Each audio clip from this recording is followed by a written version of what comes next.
당연히 알려주면 안 되죠. 네. 아니 원래는 그 가압류 하면은 그 집주인한테 이거 야 가압류 한다 이렇게 알려줘야 되는 거 아니에요? 네, 안녕하십니까, 반갑습니다. 알량무독 정지호입니다. 오늘은 법무법인 센트로 김정우 변호사님 모시고요, 생활법률 이야기 오늘 첫 시간 한번 가져보도록 하겠습니다. 안녕하십니까? 네, 안녕하세요. 뭐 이제 앞에 뭐 그냥 쓸데없는 이야기 빼고 네. 법률 이야기 앞으로 좀 그냥 쉽고 간단하게 예. 바로 탁탁 꼽아서 네네. 부탁을 드리고요. 오늘 제가 이제 첫 시간인데 네. 제가 준비한 이야기 제가 한번 생각해 보니까 네. 우리 법률에서 제일 자주 일어나는 게 가압류 같더라고요. 아, 가압류 많이 있죠. 네. 돈 빌려주고 못 받아고 가압류하고. 네, 그렇죠? 맞습니다. 네. 근데 제가 이제 그 전에 아침문 한번 때 들었는데 가압류를 알려주지 않는다면서요. 아, 당연히 알려주면 안 되죠. 네. 아니 원래는 그 가압류 하면은 그 집주인한테 이거 야 가압류 한다 이렇게 알려줘야 되는 거 아니에요? 아, 그렇지 않죠. 네. 예. 이게 가압류라는 것은 네. 이 채무자가 재산을 빼돌리기 전에 네. 빨리 그걸 잡는 거예요. 네. 근데 만약에 이거 가압류 한다고 알려주면 네. 채무자가 빼돌릴 거 아니에요? 예. 빼돌린다는 소리는 집을 팔아버린다는 소리예요? 그렇죠. 그렇게 할 수도 있는 거죠. 그러니까 돈을 빌려줬는데 네. 돈을 빌려줬는데 얘가 집을 못 팔게 하기 위해서 돈을 안 갚으니까 못 팔게 하기 위해서 한 게 가압류다 이렇게 그렇죠. 보면 되죠. 네, 그렇죠. 그럼 만약에 사는 사람이 가압류가 걸려 있어요. 네. 그럼 내가 사겠어. 네. 그러면 팔 수는 있는 거 아닙니까? 팔 수는 있는데 네. 나중에 가압류를 집행할 때 그 네. 매수인이 그것까지 떠안아야 돼요. 아 근데 한번 물어볼게요. 그럼요. 내가 가압류가 있는 집을 샀어요. 네. 그럼 가압류 하신 분이 만약에 경매를 했어요. 네. 그렇게 신청을 했어요. 네. 네. 그러면은 그럼 경매에 넘어가죠. 넘어가는 거예요? 넘어가는 겁니다. 아 그래요? 네네. 그러면 만약에 그렇게 되면 내가 가압류 샀으면 그 가압류 금액도 내가 갚아야 되겠네요. 그러면. 그럴 수 있죠. 예. 근데 그렇게 왜 몰래 하는 이유가? 재산을 빼돌리지 않게 하기 위해서. 오로지 그것만 있는 맞습니다. 거죠. 네. 그게 이거를 가압류. 좀 전문 용어로 밀행성. 암행어사 나오는 밀행성인 거. 맞습니다. 밀행성이라고. 몰래 한다 이 말인 거잖아요. 맞습니다. 몰래 한다. 채무자가 몰래 하는 거죠. 그렇죠. 채무자가 모르게 하는 거죠. 채권자가 할 수 있다는 맞습니다. 예. 법원에서 통지 안 했죠. 일제 그런 거 없는 거죠. 일단 가압류 한 이후에 그 다음에 알려줘요. 그러니까 된 다음에는 알려줍니까? 네, 된 다음엔 알려줘요. 된 다음엔 통지해서 너 집 가압류 됐다 이렇게 알려준다. 네, 이거죠. 그렇습니다. 네. 근데 이제 가압류를 할 때 네. 물어볼게요. 내가 돈을 빌렸어요. 네. 근데 안 갚아도 내가 가압류 한단 말이에요. 네. 근데 내가 원래는 돈을 갚아가지고 한 경우도 있잖아요. 네네. 근데 얘는 악의적으로 네. 예를 들면 네. 나쁘게 마음 먹고 받았는데도 불구하고 또 가압류 할 수 있는 거 아닙니까? 그렇게 할 수도 있기는 해요. 네. 예, 그러면은 네. 그 채무자는 그 네. 가압류에 대해서 이의를 할 수가 있어요. 예. 예, 나 이미 다 돈 냈는데 왜 가압류했느냐? 근데 만약 나는 계속 야 안 받았다 뭐 이렇게 되면 어떻게 되는 거예요? 그거는 결국에 소송해서 네. 법정에서 다퉈서 네. 판사님한테 판단을 받아봐야 돼요. 그때는 소송을 해야 된다고요? 네, 그렇습니다. 그러니까 내가 만약에 가압류 한다고 돈을 받을 게 있는데 돈을 안 갚는 상대방이 네. 그럼 내가 법원에 몰래 이렇게 하는데 네. 몰래 할 수 있는데 가압류 할 수 있는데 그렇죠. 네. 저기 있는 분은 채무자는 네. 모르는 상황이 되는 거고 모르는 상태죠. 네. 모르는 상황이고 만약에 갚았어 자기가 네. 분명히 갚았는데 네. 이 사람 안 받았어. 네. 그러면 결국 이거는 소송을 해야 되는 그렇죠. 거네요. 소송을 해야죠. 만약에 안 풀어주면 소송으로 안 결국 풀어주면 풀어야 소송을 되죠. 하고. 네, 그렇습니다. 만약 나쁘게 쓰려면 나쁘게 쓸 수 있겠네요. 나쁜 사람들이. 그럴 수는 있는데 네. 나중에 그럴 경우에 예. 결국 채무자한테 거꾸로 채무자한테 손해가 발생할 수 있잖아요. 네. 그럼 채무자한테 손해배상 청구를 거꾸로 당할 수가 있어요. 그러니까 또 이제 소송을 해야 된단 또 말이죠. 소송을 해야죠. 그렇죠. 네, 그러니까 그렇게 변호사님이라 계속 소송을 해야 됩니다. 네네, 그렇습니다. 자, 네. 하여튼 그렇게 하고. 네. 근데 내가 이야기 들으니까 네. 가압류를 뭐 나는 억울하지 않은 분명히 줬는데 이럴 때 네. 가압류를 뭐 이렇게 풀 수 있다면서요. 아, 가압류요? 예, 네. 합의 안 보고 이거 뭐 돈을 뭐 저기 하고도 풀 수 있다면서요. 네. 예. 그 해방 공탁이라는 걸 해요. 예. 가압류 금액만큼 네. 공탁을 하고 네. 가압류를 해제해 달라고 집행을 해제해 달라고 그렇게 법원에 요청을 할 수가 있어요. 그럼 법원은 그냥 딱 뭐 근거가 있어야 해줘야 될 거 아니에요. 그 공탁이 됐다는 걸 확인하고 그 금액이 공탁이 됐다는 걸 확인하고 가압류를 해줘야. 공탁이라는 의미를 또 다시 한번 봐야 되는데 네. 이제 공탁이라고 예를 들면 내가 1,000만 원을 빌려줘서 네. 돈을 못 받아서 네. 그래서 내가 가압류를 했어. 네. 그러면은 채무자가 만약에 네. 이게 좀 애매모호해 자기가 네. 그래서 이거를 이제 말씀하신 해방 공탁이라고 하는 거. 네네. 가압류 지우는 거죠. 그렇죠. 예, 맞습니다. 가압류 예. 지우려고 하면은 네. 그 1,000만 원을 법원에다가 맡겨놓는 예, 거죠. 맡겨놓는 거죠. 맡겨놓고 예. 공탁을 해놓고 예. 일단은 금액을 이 가압류를 풀어달라고 하고 네, 네. 그러면 이 돈은 바로 채권자 가져가는 게 아니라 예. 이 채권자는 채무자를 상대로 결국 다시 또 소송을 제기해야 돼요. 그러니까 판결을 받고 변호사님 얘기대로 소송해야 됩니다. 네네. 네, 그러니까 이제 정리를 하자면 프로세스로 가자면 네. 내가 돈을 빌려줬는데 못 받았어. 네네. 그렇죠? 네. 그러면 내가 그걸 가압류를 했단 말이에요. 법원에 가서 그럼 법원은 네. 채무자 몰래 모르게 등기에다가 가압류를 하게 되고. 네, 그렇죠. 근데 채무자가 난이 갚은 것 같은데 빨리 등기를 그 가압류를 풀어야 되겠어. 네네. 그러면은 빌린 돈만큼 네. 법원에다가 공탁을 하고, 해놓고, 예, 공탁을 그러고 해놓고. 나면 이제 법원이 지웠어. 네. 그러면 채권자가 보니까 이거 내 거 왜 지웠지? 네. 내 거 왜 네 맘대로 지웠어? 하면은 그 돈을 가져오기 위해서는 결국은 채무자를 상대로 소송을 해야 된다는 거죠. 맞습니다. 그게 네. 이제 가압류. 네, 그렇죠? 네, 그렇죠. 네. 근데 가끔 하다 보면 가압류하고 가처분하고 또 헷갈리는 경우가 있더라고요. 네, 그렇죠. 네, 예. 네. 가압류라는 것은 이제 그 네. 채권인 거고 이제 이제 가처분이라는 것은 네. 대표적인 게 처분금지 가처분이에요. 뭐뭐 하지 마라. 네, 하지 마라. 네. 그래서 예를 들어서 부동산을 매매했어요. 부동산을 매매했는데 매도인이 네. 매수인한테 이걸 안 넘겨줄 것 같아요. 네. 다른데 빼돌리려고 그래. 네. 네, 그럴 경우에는 네. 다른데 처분하지 말라고 가처분이라는 걸 해놔요. 이럴 때 가처분을 사용합니다. 근데 가처분이 있어. 네. 가처분이 있어도 팔 수는 있는 거죠. 만약에 사는 사람이 나 가처분 갖고 사겠어 그러면은 살 수는 살 있죠. 수는 있어요. 살 네. 수는 있는데 네. 이 가처분 등기를 한 그 채권자한테 대항을 못한다. 나중에 이 채권자가 판결문을 가져와서 네. 이거 내 집이에요. 다시 주세요라고 하면은 그 산 사람이 다시 돌려줘야 돼요. 그러니까 이거 산 건 이제 꽝 되는 거네요. 네, 꽝 되는 거예요. 그럼 그 사람 은 어떻게 돼요? 모르고 샀어. 근데 알 수밖에 없죠. 부동산 등기에 가처분 등기가 있으니까. 근데 가처분이니까 가압류하고는 다르니까 네. 금액 같은 건 없는 거네요. 그러니까 그렇죠? 그렇죠. 처분금지 가처분이라고 이렇게 되어 있어요. 네. 그러면은 가압류는 금액 나와요? 가압류는 통상 이제 채권, 네. 예, 채권 금액이 기재가 돼요. 등기에 기재돼요? 예, 기재가 돼요. 네. 아, 금액이 그게? 얼마가 있다. 아. 예, 그래서 그게 가압류 등기에 다 나타납니다. 그러니까 가처분은 뭐뭐를 팔지 못하게 하는 거. 네, 팔지 그렇죠? 못하게 하는 거. 네, 그다음에 네네. 가압류는 네. 얘가 집 팔을까봐 미리 잡아두는 거. 잡아놓는 거 그렇게 맞습니다. 해서 하면 되겠죠. 네, 네, 근데 살다 보면 압류도 있고요. 네. 가압류도 있어요. 맞아요. 그럼 압류하고 가압류 차이는 뭐예요? 가압류는 네. 판결을 받기 전에 네. 미리 잡아놓는 거예요. 네. 예, 그다음에 압류라는 것은 네. 판결을 받은 다음에 네. 그거에 본 집행을 하는 거예요. 판결에 따른 집행을 할 때 압류를 하고 네. 부동산의 경우에는 압류를 하게 되면 동시에 강제 집행, 강제 경매로 실행이 돼요. 그렇게 그러면 보시면 내가 돼요. 뭐 굳이 가압류하고 그냥 바로 압류하지?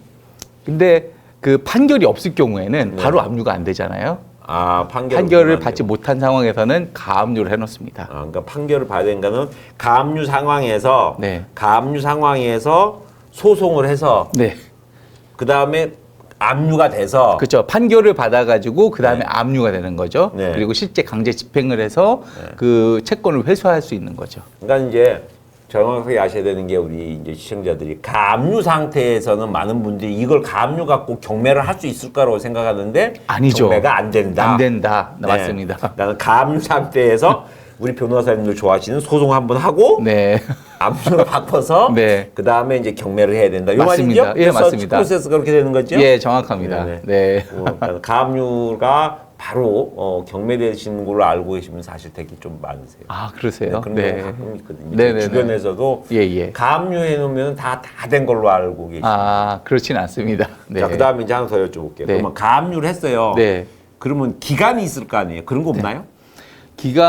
가압류의 기간은 네. 특별히 정해져 있지는 않아요. 예. 그럼 만약에 가압류 해놓고 얘가 집단 100년 동안 있어 그럼 그것도 계속 그 효력이 있어요? 아니요, 그렇진 않아요. 그럼요. 그렇진 않고요. 일단은 가압류가 돼 있잖아요. 예. 가압류는 정말 그냥 임시적인 조치예요. 네. 네. 그리고 실제로 채권자가 본인의 이제 채권을 이제 가져오기 위해서는 결국 채무자를 상대로 소송을 제기해야 네, 네, 되는데 그러네. 가압류를 하고 일정 기간 안에 소송을 제기하지 않으면 예. 이 채무자가 가압류를 해지하는 신청을 법원에 낼 수가 있어요. 채무자를 상대로 지금 가압류 했는데 빨리 본안 소송 제기해라는 제소 명령을 내렸는데 채권자가 만약에 소송을 제기하지 않으면 가압류 해지가 할 수 있어요.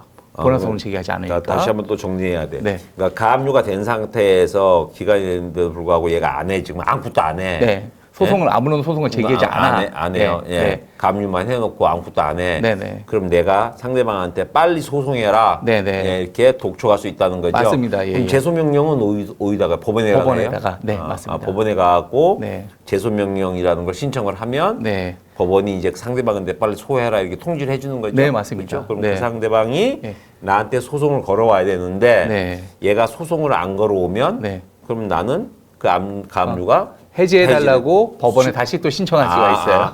그러니까 자동으로 해지되는 건 아니네요. 네, 법원에 맞아요. 또 신청을 해서 가압류를 네. 지울 수 있다. 지워달라 그렇게 할 수 있습니다. 알겠습니다. 네. 참 가압류가 되게 많이들 하시거든요. 사실은요. 우리가 네. 주변에 돈 못 받으면 야, 돈 못 받았는데 어떻게 이렇게 물어보면 그냥 야, 그냥 가압류에 이렇게만 얘기하거든요. 네, 맞아요. 가압류로 갖고만은 무슨 해결이 되는 건 아니네요. 해결되는 건 아닌데 네. 이럴 수는 있어요. 가압류를 해놨는데 네. 예를 들어서 은행 계좌도 가압류할 수 있거든요.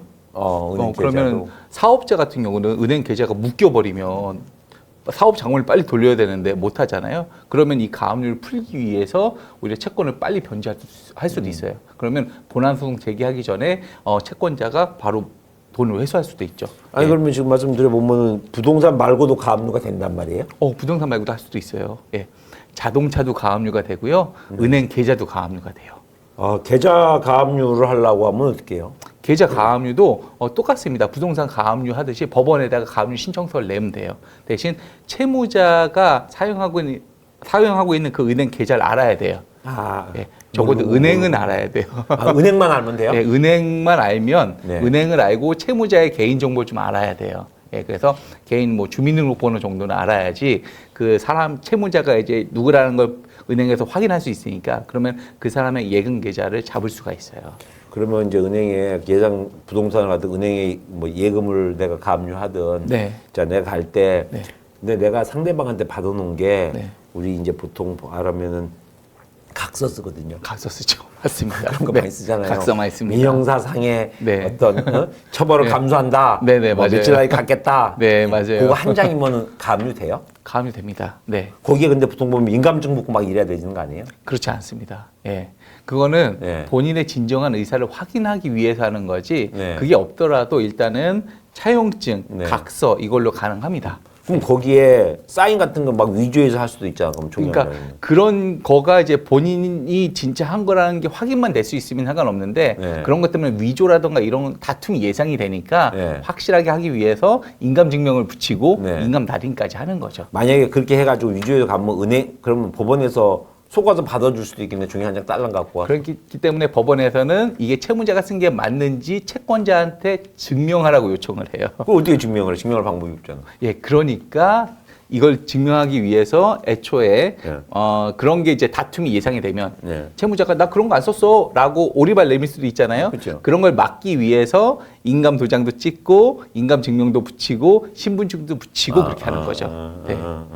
그 정도라고 하면 오리발 내밀 수가 없겠죠. 그러니까 종이 한 장만 뭐 예를 들면 각서 한 장만 갖고 가서는 네. 안 되는 거네요. 그렇죠. 법원에서는 안 받아주겠네 그러면. 채무자가 오리발만 안 내밀면 받아주는데 오리발 내밀면 안 받아준다는 얘기죠. 아니 근데 좀 난 이상한데 자 각서 갖고 갔어요. 네. 각서 갖고 갔는데 네네. 그걸 채무자한테 물어본다는 것은 얘 가압류를 하는데 맞는지 안 맞는지 물어보는 건 아까 말한 미행성하고 좀 다른데. 이거는 제가 이제 본안 소송을 말씀을 드린 거고요. 가압류 상황 이제 가압류 하러 가는 상황을- 사람에서. 가압류의 경우에는 네. 사실은 그 차용증이라는 게 어느 정도 진정하게 작성된 걸로 보이면 네. 법원에서는 크게 따지진 않아요. 그 부분에 있어서. 그래요? 네. 그럼 진짜 나쁘게 쓸 수 있는 사람들도 있겠네 이거를. 그럴 수는 있는데 그렇게 되면은 네. 형사처벌을 받을 수가 있어요. 그걸 채권자가. 하면 처음 형사처벌 받아요? 그렇죠. 이거를 만약 정말 위조해서 내면은 증거가 위조가 된 거니까 그럼 형사처벌을 받을 수가 있죠. 그러니까 어쨌든 한 장만 못된 마음 먹고 여기다가 써갖고 가도 될 수도 있다는 소리네요. 그러니까. 가압류는 될 수는 있지만 네. 거꾸로 역으로 형사처벌 받을 수 있죠.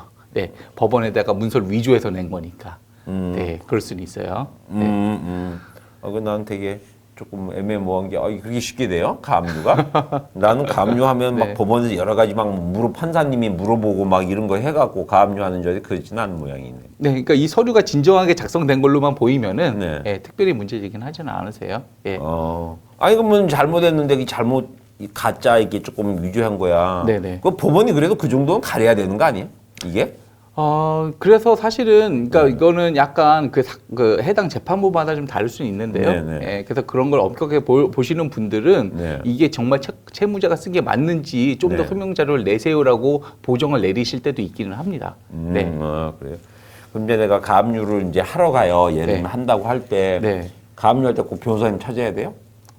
변호사를 찾으면 굉장히 수월하게 진행하실 수는 있어요. 네. 가압류 할 수 있는 그 여러 가지 뭐 신청서라던가 그 신청서에다가 또 여러 가지 또 그 가압류 그 채권에 대한 내용도 써야 되고 그러다 보니까 이게 전문적으로 좀 써야 될 필요가 있기 때문에 변호사한테 맡기시면 굉장히 쉽게 할 수 있는데 그걸 돈만 있으면 되니까.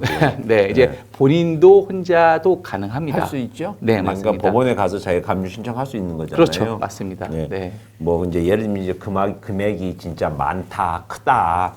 물론 큰 금액을 각서 한 장 쓰고 빌려준 사람은 없겠지만 네네. 그런 경우지만은 금액이 얼마 안 된다 그러면 네. 이제 우리 변호사님들은 자꾸만 우리 법무부 사무실 오는 게 즐거우신 일이긴 한데 우리 입장에서는 네. 가면 돈이니까 네네. 네, 우리 이제 작은 돈, 크지 않은 돈 같은 경우 그냥 제 생각에는 법원 가셔서 요즘 법원 민원실도 사실 잘 안내해 주잖아요. 네, 맞아요. 그렇죠? 이제 네. 가셔서 하시는 것도 방법이다. 네. 근데 아까 그 각서 쓰실 때 차용증 네. 쓰실 때는 네. 채권자의 입장이라고 한다면 네. 그냥 각서 한 장 이렇게 휘갈겨 쓰지 마시고 네. 아까 말씀드린 정식으로 받아놓으시는 게 좋긴 합니다. 네, 네. 다 그거에 대한 증명 책임은 채권자한테 있어요. 그러니까 차용증이라고 정확하게 쓰시고 네. 거기다가 채무자의 인감 도장 찍으시고 네. 그다음에 인감증명서 첨부하시고 신분지까지 첨부하시는 게 제일 좋습니다. 복사본, 신분지 보도권. 신분지 복사본, 예, 그렇게 뭐 꼭 지장 받아- 같은 거 찍어도 되죠. 예, 지장 찍으셔도 돼요. 그렇죠. 네, 그렇게 해놓으시는 게 좋습니다. 네. 그 내용을 한번 물어볼 수 있는데 물어보고 싶은 게 있는데 네네. 그 어떻게 각서에다가 네. 예를 들면 네. 거기다가 뭐 조금 심하게 네. 이야기할 수 있잖아요. 네네. 뭐 그런 건 안 되겠지. 뭐 네 뭐 장기를 팔아서 어떻게 그런 건 안 되겠죠. 예, 그거는 그거는 불법적 내용이 들어가 있어. 왜 효력이 있냐 이거죠. 공소양속에 반한다고 그래가지고요. 네. 그거는 원천적으로 무효예요. 그렇게 쓰신다 하더라도. 그거는 네, 맞아요. 예. 그러니까 좀 너무 안 갚는다고 거기다가 네. 예, 좀 불법적인 건 안 된다. 네, 그렇죠. 거기다가 막 진짜 장기로 변제한다. 하는데 그런 거는 인정될 수 없습니다. 그럼 하나 더 여쭤볼게요. 네. 돈을 빌려줬는데 네. 참 친한 사람이라 각서를 쓰라고 하기엔 너무 좀 그런 거야. 네, 그래서 네. 돈을 은행 통장으로 넣어줬어. 네네. 그런 경우도 돼요? 다시 한번 은행 통장으로. 그러니까 제가 돈을 빌려주는데 너무 친한 사람이어서 네. 각서 쓰라고 너무 미안한 거야. 네네, 그럼 네. 그게 없어. 근데 네네. 분명히 은행 통장으로 돈을 넣어줬다. 증거는 있어 증거는 내가. 있다. 네네. 그런 경우도 가압류 됩니까? 그럼 가능합니다. 가능해요? 통장에다 돈을 넣어주고요. 네. 만약에 채권자라고 한다면 네. 그 예를 들어서 뭐 길동아 그러니까 문자 하나 남겨놓으세요. 길동아 너가 빌려달라고 요청한 돈 뭐 예를 들어 1,000만 원 통장에 입금해서 확인해봐. 그리고 약속한 대로 언제까지 꼭 주고 이자는 몇 %로 하기로 했으니까 그렇게 주길 바래. 문자 하나 남겨놓으세요. 그게. 예, 이게 다 증거가 될 수 있습니다. 네. 맞다. 네. 종이에다가 각서 쓰고 사인하라고 하는 것보다. 이 문자가 요즘에는 훨씬 더 증거로서의 효력이 있어요. 그래요? 네. 그렇죠. 그리고 그러면 길동이한테 문자로 알았어 그래 고마워라고 오면은 예, 이게 다 증거 자료가 될 수 있는 캡처를 거예요. 해놨다가 보관하고 이제 그렇죠. 그게 각서가 된다 이거죠. 그렇게 되는 거죠. 맞습니다. 네. 그러니까 문자는 카톡이든 이런 건 상관없는 상관없습니다. 거죠? 그건 상관없죠. 네, 하여튼 네. 서로 그렇게 통신했다 이 내용을 약속했다라는 좋았다는 증명만 있으면 되는 맞습니다. 거죠. 네, 그럼 네. 말로 한 건 어떻게 돼요? 말로 한 것도 가능해요. 녹음으로 그냥 녹음을 녹취했어 했는데요. 내가. 그렇죠. 녹취해 놓으면 그게 증거가 돼요. 그것도 증거가 돼요? 네, 맞습니다. 네. 알겠습니다. 네. 네, 여러분 드렸다시피 각서 참 주고받기 애매모호한 사 돈은 빌려달랬는데 각서 쓰라고 하기까지는 참 그런 경우 네네. 들으셨죠? 문자 메시지 남겨놔라. 네, 이게 맞습니다. 되게 중요한 내용인 것 같습니다. 네네. 자, 뭐 생각나는 대로 가압류에 대해서 한번 알아봤는데요. 자, 우리가 이제 가압류가 끝났잖아요. 근데 네. 얘가 진짜 안 갚어. 네. 예, 진짜 안 갚어. 네네. 그래가지고 경매를 이제 뭐 소송을 해야 된다면서요. 그러니까 네네. 소송을 하고 네. 그래서 이제 우리가 강제 집행이랑 경매를 했어요. 네네. 경매를 하고 났는데 내가 빌려준 보다 네. 돈이 이 법원에서 팔았는데 얼마 안 돼 더 못 받았어. 남은 네, 돈 네. 다 못 받은 거야. 못 받았어요. 예. 그러면 내가 지금 남은 돈을 가지고 네, 네. 이 사람이 딴 데 또 뭐 예금 통장이 있다. 예를 들면 네, 그럼 네. 거기다 또 이렇게 가압류할 수 있나요? 그때 또 압류해야죠. 아 그때는 압류가 네, 되는 바로 건가요? 바로 강제 집행하시면 돼요. 아 그거는 내가 또 가압류를 한 번 하는 게 아니라 못 받은 돈은 네. 그냥 바로 다른 재산에다가 또 바로 강제 압류가 집행. 된다. 맞습니다. 아, 네. 네. 그것들도 알아두시기 바랍니다. 네네. 자, 오늘 이제 가압류 대충 알아봤는데 우리가 이제 가압류 전에 또 보통 하는 내용들이 보통 이제 우리가 많이 쓰죠. 네, 내용 증명 요거 많이 합니다. 네네. 그래서 오늘은요 가압류 시간 여기까지 알아보고요. 다음 시간은 이제 내용 증명 어떻게 쓰면 확실한가 우리 김종희 변호사님하고 이야기 한번 나눠보도록 하겠습니다. 오늘 첫 시간 여기서 마치겠습니다. 변호사님 수고하셨습니다. 네, 감사합니다.